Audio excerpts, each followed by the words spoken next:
طلع البدر علينا بالسنيات الوداع وجب الشكر علينا ما دعا لله. Terus niki ya, napa keutamaan bulan suci Ramadan niki kaitannya kali bulan-bulan lintune mungkin dapat dijelaskan untuk penyemangat kaum muslimin mangke ketika bulan suci Ramadan tiba. Nah, kalau bulan Ramadan jelas yang di situ unzila fil Quran hudal linnas wa bayyinatin minal huda wal furqan. Jadi bulan Ramadan ini bulan yang sangat mulia dan dimuliakan oleh Allah karena di dalam bulan Ramadan itu ada Quran yang diturunkan di dalam bulan Ramadan, yaitu pada Lailatul Qadar. Quran yang mana? Quran yang 30 juz yang sudah disimpan di Lauhul Mahfuz itu oleh malaikat Jibril sekaligus diturunkan kepada ke langit dunia, Baitul Izzah. Sekaligus 30 juz. Dan diambil dari Lauhul Mahfuz ditaruh di langit dunia. Tapi dari langit dunia ini ya, diambil sedikit-sedikit, dikredit oleh malaikat Jibril, diberikan kepada Nabi Muhammad, diawali dengan Iqra bismi rabbikal ladzi khalaq khalaqal insana min 'alaq Iqra wa rabbukal akram. Itu sampai al yauma akmaltu lakum dinakum hampir 23 tahun. 23 tahun. Disesuaikan dengan kebutuhan Nabi untuk membela ketika Nabi tidak diterima oleh orang-orang kafir. Tapi anehnya kan begini. Walaupun zahirnya Al-Quran ini disampaikan kepada Nabi ketika Nabi mempunyai kebutuhan untuk pembelaan pengakuan Rasulnya ketika ditolak oleh orang kafir, tapi sebetulnya begini. Sebelum Nabi diciptakan, sebelum Abu Jahal dan Abu Lahab diciptakan, ini Allah sudah punya skenario. Nanti aku membuat atau membuat makhluk yang tak angkat jadi Rasulku namanya Muhammad ibn Abdullah, nanti tak kasih setelan musuh namanya ini Abu Jahal dan Abu Lahab. Jadi ketika Abu Jahal dan Abu Lahab musuh Rasulullah hanya apa ya? Ya praktek dari skenario yang telah diatur oleh Allah. Naskahnya sudah ada. Terus ini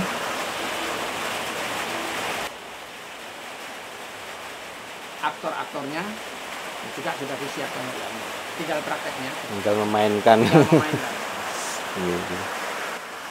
Terus kaitannya puasa niku erat kalih bulan suci Ramadan ini tuh mungkin orang-orang yang berkewajiban di situ kategorinya seperti apa? Muslim. Ya terutama ya orang Muslim yang diwajibkan. Ya, yang kenal dengan nama tadi itu. Orang Muslim juga akil, balik, mampu untuk melaksanakan. Mampu dalam arti ketika puasa dia nggak mati. Kuat berpuasa. Yang diwajibkan itu orang itu, orang Muslim yang akil balik dan mampu untuk berpuasa. Dan kalau kita rasakan tugas puasa ini sangat ringan. Karena apa? Karena di zaman tahun 80-an itu bisa jadi pendukung kebenaran perintah puasa. Apa? Ada orang-orang yang demo terhadap pemerintahnya, yaitu di Irak, Irlandia Baru. Ada orang berapa itu? 8 atau berapa? Dia ditahan oleh pemerintah di tahanan kriminal. Karena dia tidak merasa melakukan kriminal, maka dia demo kepada pemerintah agar diakui menjadi tahanan politik. Caranya apa? Caranya mogok makan, mogok minum. Mogok makan, mogok sampai minum. kira-kira berapa hari berapa? 58 hari, ada yang sampai 2 bulan lebih baru meninggal. Artinya gini, artinya manusia tidak makan, tidak minum itu baru bisa meninggal kalau sudah melewati masa 60 atau 58 hari baru bisa mati. Itu 1 bulan lebih ya. iya 1 bulan itu kira-kira berapa jam? Ya sekitar 1400 jam atau berapa. Padahal umat Islam diperintahkan untuk melaksanakan puasa ini hanya sekitar 13 sampai 14 jam. 14 ya. Jadi untuk mendekati Kematian. waktu jauh sekali. Jauh sekali. Nggak mungkin orang puasa 14 jam itu sampai mati itu nggak mungkin. Jadi kalau ada alasan saya nggak puasa, kenapa? Karena nggak kuat, itu nggak bisa diterima. Karena yang dianggap yang tidak mampu itu orang sakit, ya, atau orang bepergian, atau orang tua, ya kita mendekati pikun. Kalau takut mati itu masih jauh. Jauh. Jauh sekali. 14 jam dengan 1400 jam. Jauh sekali. Tidak ada alasan untuk itu. Untuk sehari dengan 2 bulan itu masih jauh. Jauh. Masih susuk lah. Susuk. 50 kan masih susuk berapa? 59 hari kan. Jadi untuk mendekati mati itu masih membutuhkan perjalanan 59 hari baru bisa mati. Nah, kalau takut mati ya memang orangnya memang takut penakut. Takut kelaparan. Untuk masalah niat niki mungkin sering masyarakat bingung tentang niat niku dilakukan ketika malam hari atau mungkin Ya kalau menurut Imam Syafi'i orang puasa Ramadan itu niatnya harus malam, setiap malam kan? setiap malam niat. Ya, setiap malam.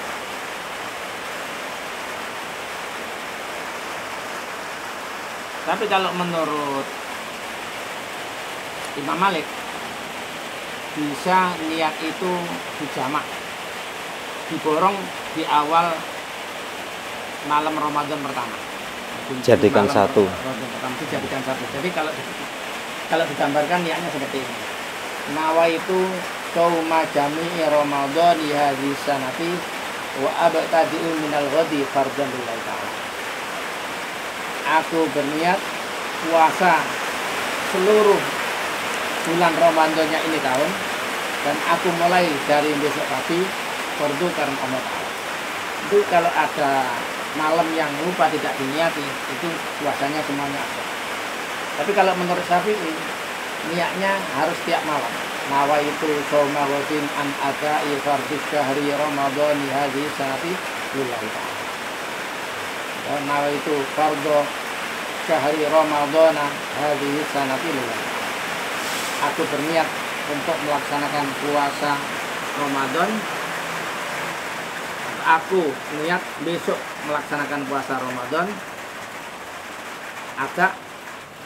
Atau yang aku laksanakan pada saat ini bukan kodok, bukan untuk mengkodok atau mengganti yang dulu-dulu, bukan. Adaan fardhu lillahi ta'ala.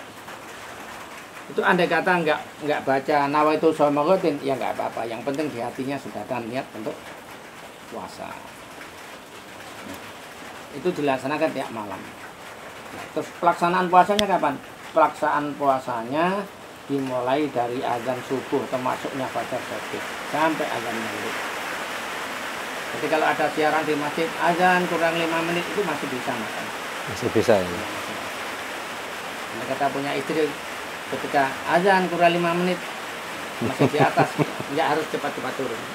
Tapi kalau sampai azan masih di atas, itu nanti kena denda merdekakan budak atau berpuasa Ramadan atau berpuasa kodok 2 bulan berturut-turut. 2 bulan berturut-turut. Yang 1 bulan aja nggak kuat kalau nggak ketangkring, apalagi yang 2 bulan. Gitu.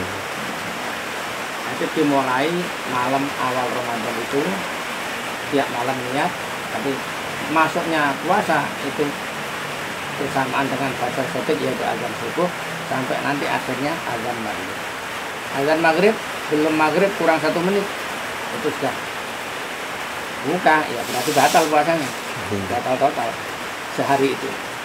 Makanya sebaiknya yang menjaga waktu maghrib itu harus pas, atau lebih sedikit nggak apa-apa.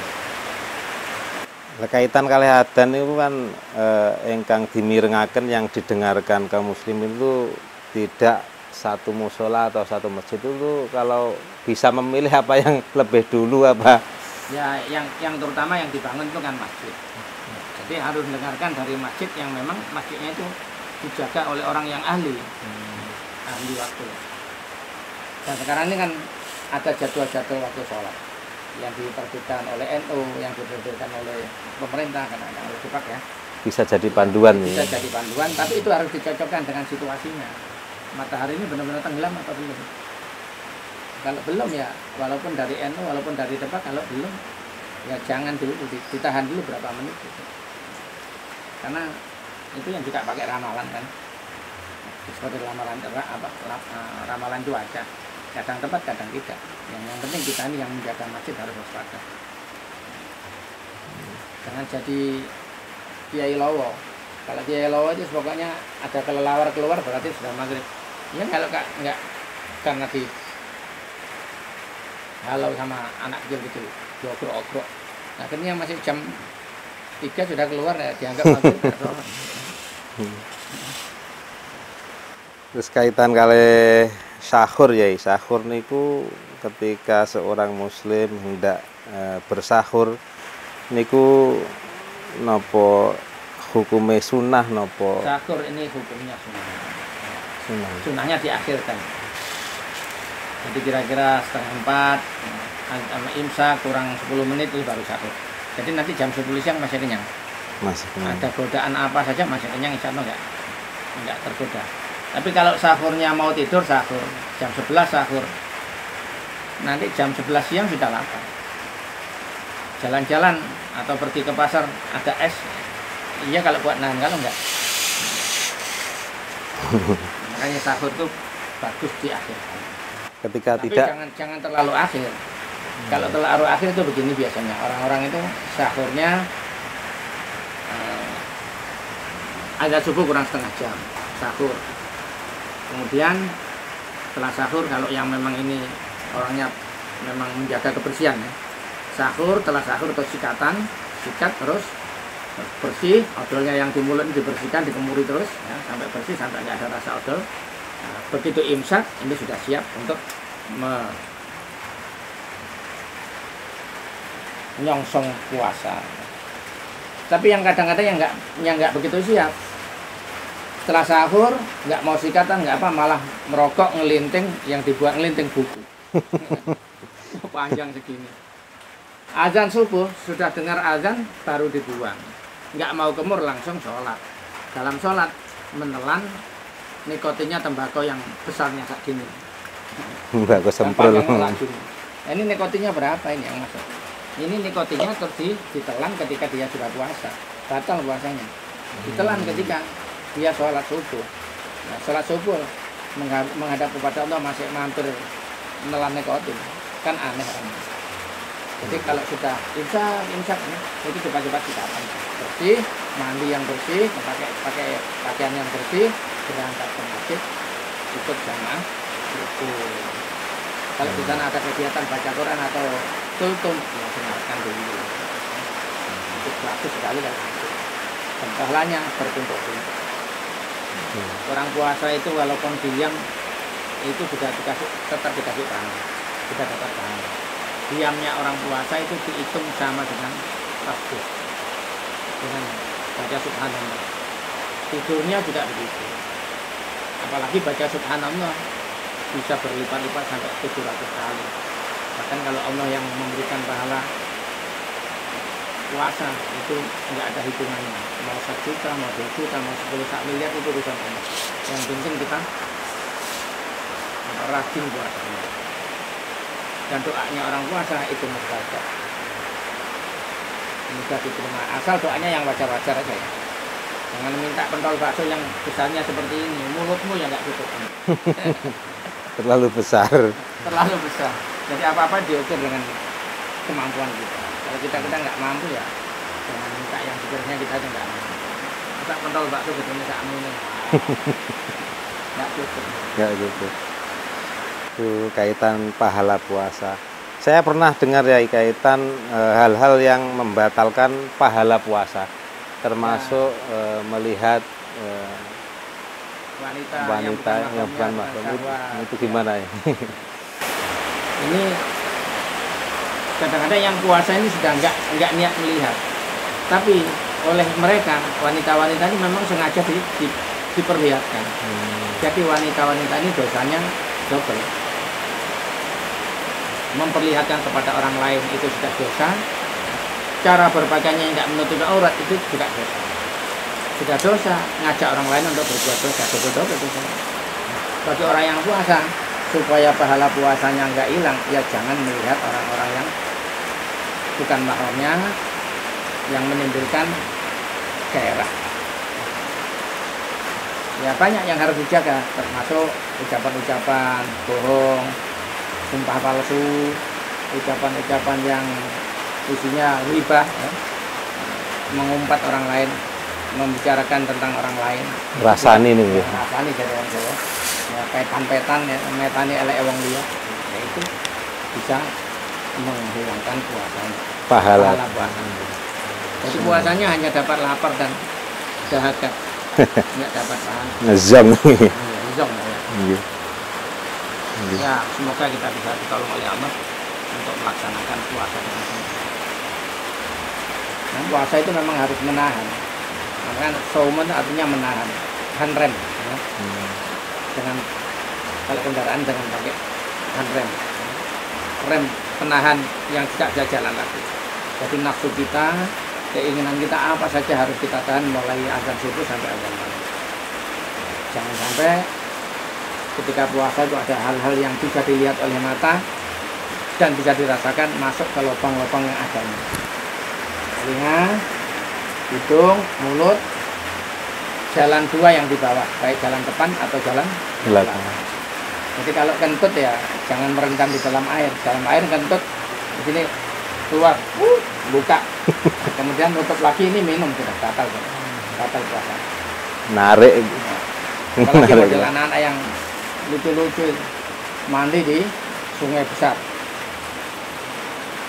Ya.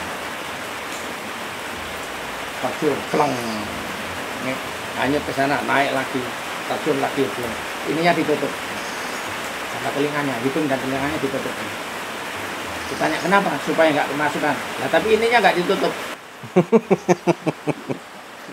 Minum lewat depan yang lebih besar, masukkannya air. Itu yang lucu karena biar dianggap puasa ini ditutup, tetapi ininya tetap minum. Korupsi. Jangan sampai ada hal-hal yang masuk ke dalam tubuh ini. Tapi hal duniawi ya. Hal dunia. Ya. Kalau yang dari surga nggak apa-apa. Misalkan zaman jadi wali, dapat kiriman makanan dari surga, puasa-puasa, zaman makan nggak apa-apa. Enten ya gitu. Ya ada. Ciptaan Allah kan bermacam-macam. Itu semuanya hanya memamerkan kekuasaan Allah. Nah ini seperti angin ini kan ada. Kita masukkan tiap saat masuk angin. Tapi nggak batalkan puasa, karena kita nggak bisa lihat kepada angin. Tapi kalau yang bisa dilihat seperti pisang goreng, tahu demo, itu. Tapi yang digoreng kenapa? Duda ugal-ugalan, ya. Rondo Royal. Kasihan kalau rondo di Royal tuh diganti aja duda ugal-ugalan. Duda Itu ugal-ugalan. dimakan ya, dimasukkan ya batal puasa. Kemudian impus, ya. Impus ini hilaf. Kalau yang masuk ke sini ke pencernaan, impus itu batalkan puasa. Kalau di dalam kitab fikihnya itu al-huknah, al-hagen kata orang Arab. Hagen itu suntik yang membatalkan puasa, yang dimasukkan lewat lubang anus apa lewat lubang yang di depan.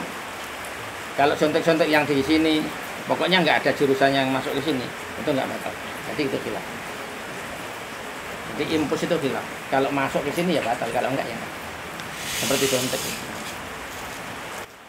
Kaitan kalih kegiatan ibadah ingkang marak teng bulan Ramadan ya, terutama niki masalah tadarusul Quran. Niku mungkin bisa disampaikan tata cara ingkang paling tepat. Ya biasanya tadarusul Quran itu kan dilaksanakan setelah sholat tarawih.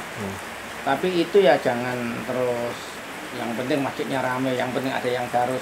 Seorang orang tua yang bacanya nggak karuan, nggak pakai ilmu tajwid ya jangan ditampilkan lewat speaker. Sebaiknya orang-orang itu dididik. Jadi kiainya yang nunggu masjid itu harus berani mengorbankan waktu. Sementara untuk duduk bersama mereka, mereka dituntun baca Quran yang bagus. Kalau enggak, nanti kena jerat sabda Rasul, ruba qari'in lil Qur'ani wal Qur'an yal anu. Banyak orang baca Quran tujuannya cari ridha Allah dan kasih sayang Allah, tapi sebaliknya murka Allah dan laknat Allah, kutukan Allah yang mereka dapatkan apa? Bacanya tidak mau pakai tajwid. Padahal setiap orang baca Quran hukumnya wajib fardu ain menggunakan tajwid. Dan harus disemak ini. Dan harus ada yang kalau orang yang biasa-biasa model orang-orang sekarang ini masih belum bisa dilepas. Yang bisa dilepas itu orang-orang yang benar-benar hafal. Kayak Imam Syafi'i itu sudah dilepas. Nggak ada yang nyimak nggak apa-apa. Nggak ada yang mendengarkan nggak apa. Tapi kalau kelas-kelasnya kita ini kayak wong apa? Harus ada yang nyemak. Harus ada. Bahkan ada seorang alim, ya, seorang habib yang alim itu nggak berani baca Quran kalau nggak disemak orang empat. Jadi mungkin yang dua sini teledor, lengah, yang dua sini bisa mengingatkan. Dan menurut Imam Ghazali di dalam Ihya diterangkan, kalau kamu dengar orang baca Quran salah, seketika itu harus kamu stop dan kamu ajari, kamu tunjukkan yang benar begini. Itu wajib. Kalau enggak, dosanya yang sampai yang menerima. Jadi harus belajar. Yang Quran itu harus belajar. Jangan pokok. Yang penting pokoknya masjidnya ramai, ada isinya. Loh, jangan seperti itu. Nanti yang masuk neraka lebih dulu sampai yang ngasih kelonggaran seperti itu. Jadi harus begini. Jadi kiai itu harus begini. Ayo santri-santri sekarang mumpung bulan Ramadan, ayo baca Quran bersama-sama. Sama tak tuntun, aku yang baca sama tak tuntun. Seperti ini. Tapi kalau yang nonton itu memang tajuknya sudah dianggap sokeh oleh gurunya, guru yang ahli Quran. Ya kalau sekarang gambarannya ya seperti imam-imam yang ada di Masjidil Haram, ada di Masjid Madinah itu gambarannya. Kalau di tanah Jawa ini ya pokoknya yang saya tahu ya yang Qurannya mirip-mirip dengan Quran yang diajarkan oleh Kiai Munawir Kerapia, Kiai Kudus, Kiai Arwani Kudus.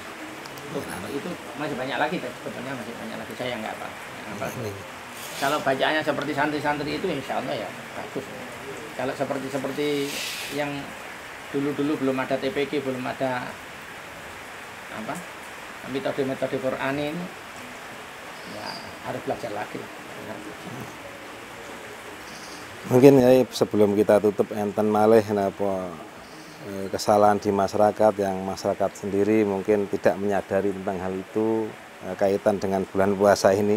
Ya ayo di dalam puasa Ramadan ini mumpung ada kesempatan, masih ada sisa umur, ayo kita belajar bersama. Setelah sholat tarawih, dan sholat tarawihnya itu mulai dilaksanakan oleh para sahabatnya Rasul, terutama Umar bin Khattab, ya dibuat berjamaah dan sholatnya pakai 20 rakaat. Dan itu pun bacanya tartil, Fatihahnya dibaca tartil, suratnya pun dibaca tartil. Walaupun di sini banyak kiai yang menggunakan surat pendek-pendek, tapi tetap harus tartil. Jangan ikut sholat yang 8 menit 20 rakaat bersama witirnya selesai itu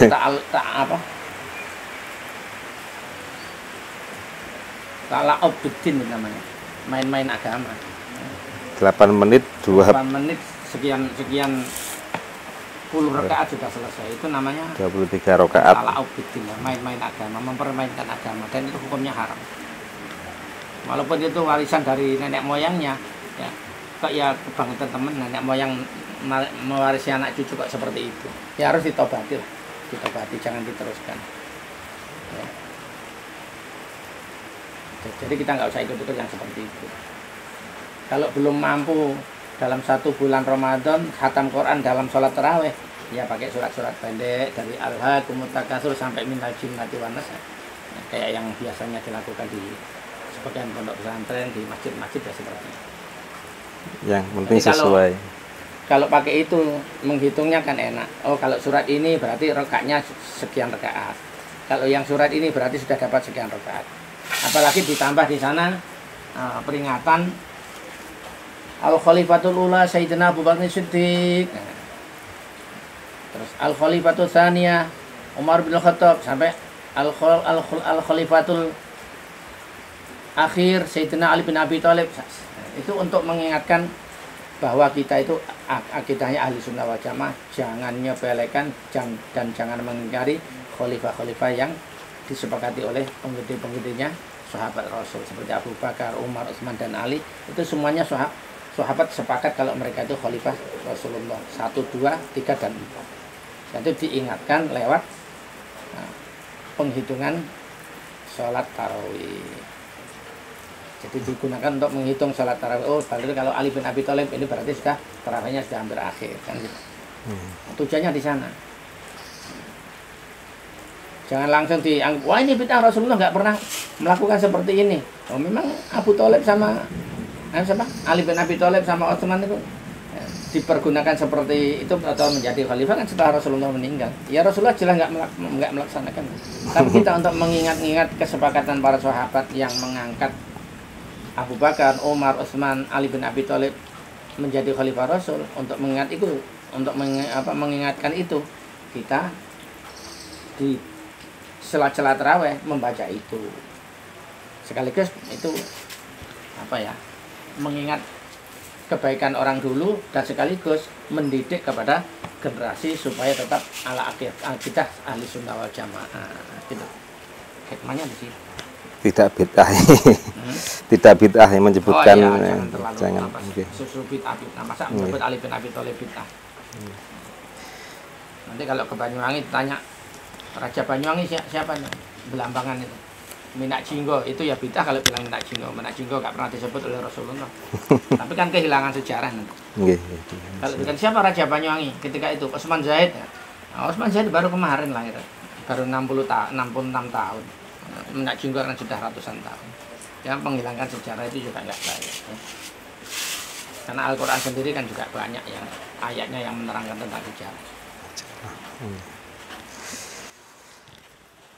Pemirsa yang dirahmati oleh Allah Subhanahu wa taala, sebelum kita tutup acara ini mungkin nanti akan kita minta doa Yai dengan penutup.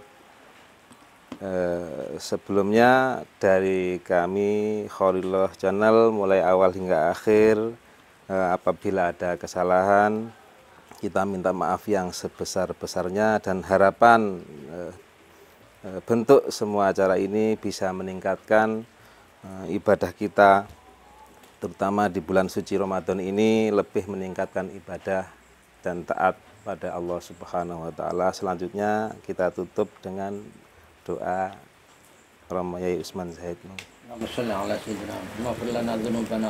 Amin. Amin.